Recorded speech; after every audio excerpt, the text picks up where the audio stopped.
ತಾಯಿ, ನೀವು ತಪ್ಪು ಮಾಡ್ತಾ ಇದ್ದೀರ.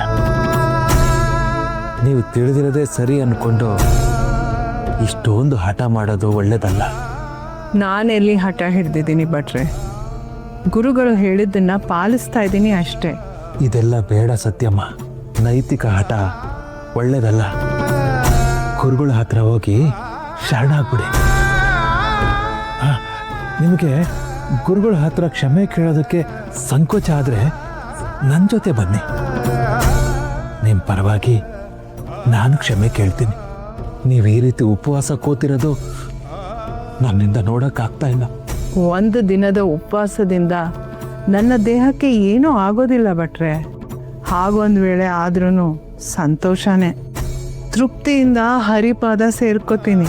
ಭಗವಂತ ಕರೆಸ್ಕೊಂಡಾಗ ಹೋಗೋದೇ ಬೇರೆ, ನಾವಾಗೆ ಬಲವಂತವಾಗಿ ಹೋಗೋದೇ ಬೇರೆ ಸತ್ಯಮ್ಮ. ಭಟ್ರೆ, ನಾನಾಗೆ ಹೋಗೋ ಹಾಗಿದ್ರೆ ಇಷ್ಟು ದೂರ ಬರಬೇಕಾಗಿರ್ಲಿಲ್ಲ. ಹಾಗಂತ ಆತ್ಮಸಾಕ್ಷಿಗೆ ವಿರುದ್ಧವಾಗಿ ಬದುಕೋ ಆಸೆನೂ ನನಗಿಲ್ಲ. ಇಂದೇ ಡೌನ್ಲೋಡ್ ಮಾಡಿ ಮತ್ತು ನಿಮ್ಮ ನೆಚ್ಚಿನ ಶೋಗಳನ್ನು ಆನಂದಿಸಿ.